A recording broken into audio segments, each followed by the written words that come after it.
महिलाओं को हमेशा नीचा दिखाने की कोशिश में रहते। अरे अभी तक खाना नहीं आया, क्या मुझे एक और शादी करने की जरूरत है? नहीं जी नहीं, ऐसा मत करना, वरना मैं कहाँ जाऊंगी। खाना लेकर मैं अभी आई जी। गांव की पंचायत में भी फैसले हमेशा औरतों के खिलाफ ही रहते। मैं जो फैसला सुनाता हूँ वो भगवान की आज्ञा होती है।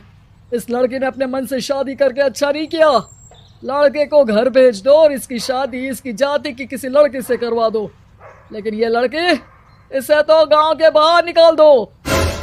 नहीं नहीं जमींदार साहब, ये क्या बोल रहे हैं? ऐसा नहीं हो सकता। मेरी बेटी मासूम है, इसे अच्छे बुरे की समझ नहीं है। अरे कहाँ जाएगी ये बेचारी? कहाँ जाएगी?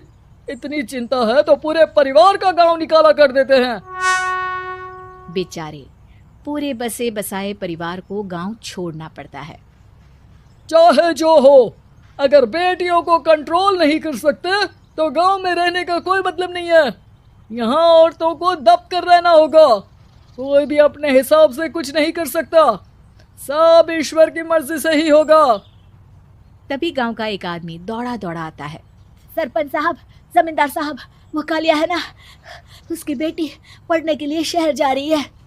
अच्छा, ये कब हो गया? और कालिया की हिम्मत कैसे हो गई ऐसा करने की? लेकर आओ उसे और उसकी बेटी को। बस फिर क्या था, हाजिर हो जाते हैं कालिया और उसकी बेटी सरपंच के सामने। और कालिया, ये क्या सुनने में आ रहा है? बेटी को इंजीनियर बना रहा है तू?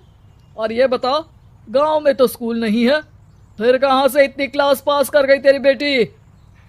राधा, जो कि कालिया की बेटी है, उसे लगता है कि सरपंच उसकी तारीफ कर रहे हैं।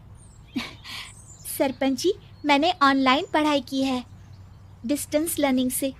सभी में मैंने अच्छे नंबर पाए हैं, जिसे देखते हुए शहर की इंजीनियरिंग कॉलेज में मुझे स्कॉलरशिप मिली है। वाह जी वाह, क्या होती है ये? पहले तो ये बताओ, फिर आगे की बात करते हैं। पूरा गांव राधा की बात सुन रहा था और राधा बोलती जा रही थी।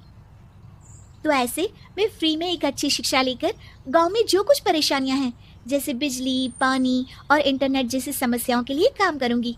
मैं गांव को शहर से जोड़ने के लिए पुल का निर्माण करवाने का प्रस्ताव रखूंगी।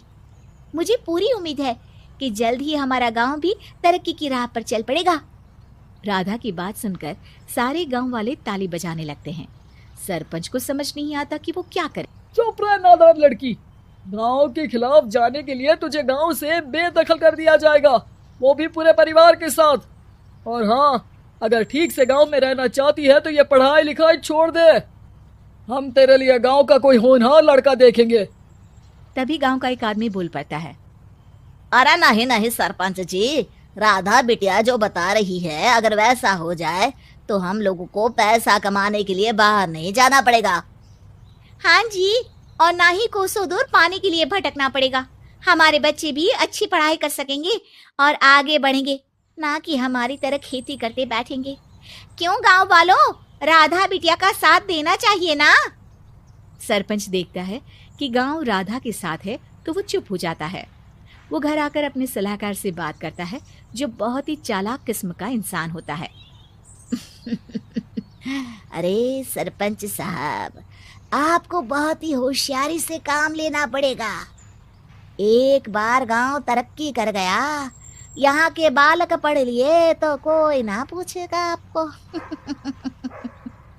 और फिर ये जो बेटा और बेटी है ना आपके, इनको भी आम लोगों की तरह ही जीवन जीना होगा। हाँ, लेकिन करे तो क्या करे? वो ना आप मुझ पर छोड़ दीजिए, बस मैं जैसा बोलूं करते जाइए। अगले रोज सुबह जब गांव वाले सोकर उठते हैं तो राधा के घर के बाहर और साथ ही वो लोग जिन्होंने राधा का सपोर्ट किया था, उनके घर के आगे लाल रंग से कल आऊंगी लिखा होता है। कल आऊंगी, यह क्या होता है? अरे यह तो खून से लिखा है, लगता है कोई भूत प्रेत या चुड़ैल का साया है। चलो सरपंच जी के पास चलते हैं। सभी सरपंच के पास जाकर उसे सारी बात बताते हैं। अरे ये तो बड़ी मुश्किल की बात है। चलो, मैं एक बाबा को जानता हूँ, उन्हें बुला लेता हूँ। सरपंच बाबा को लेकर गांव के घर के बाहर जाता है। ओहो, तो ये वो चुड़ैल है जो उन लोगों को निशाना बनाते हैं जो गांव को बदलने का सपना देखते हैं। वो गांव को ऐसे ही संपन्न देखना चाहती है। वो नहीं चाहती कि कोई बाहरी यहाँ का कायाकल्प करे। क्या तुम लोगों में से किसी ने गांव को बदलने की सोच रखी है? तभी राधा की माँ रोते रोते आती है।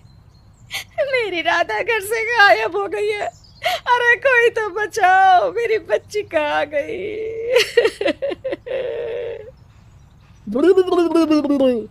ले गई वो चुड़ैल, तेरी बच्ची को ले गई।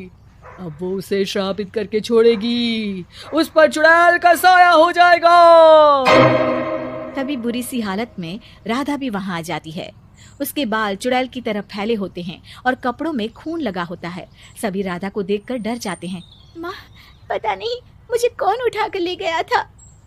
अरे दूर दूर हो जाए चुड़ैल, अब हम लोग इस गांव में नहीं रुकेंगे। अरे कैसी बातें कर रहे हैं आप? कल तो आप मेरे भरोसे गांव का हुलिया बदलने, अपने बच्चों को पढ़ाने और तरक्की उन्नति की बात कर रहे थे, तो आज क्या हो गया आपको? ये फिर तुम लोगों को बहकाएगी। ये चुड़ैल गांव में आ चुकी है। ऐसे ही ये तुम्हारे घर के बच्चों को भी ले जाएगी। गांव वाले राधा को गांव से बाहर निकाल देते हैं। उसके माँ बाप रोते रहते हैं, लेकिन गांव वाले नहीं मानते। मैं भी अपनी बहन के साथ गांव के बाहर रहूंगा, लेकिन वो पढ़ाई नहीं छोड़ेगी। वहीं सरपंच के घर पर सलाहकार कहता है, देखा, सांप भी मर गया और लाठी भी नहीं टूटी।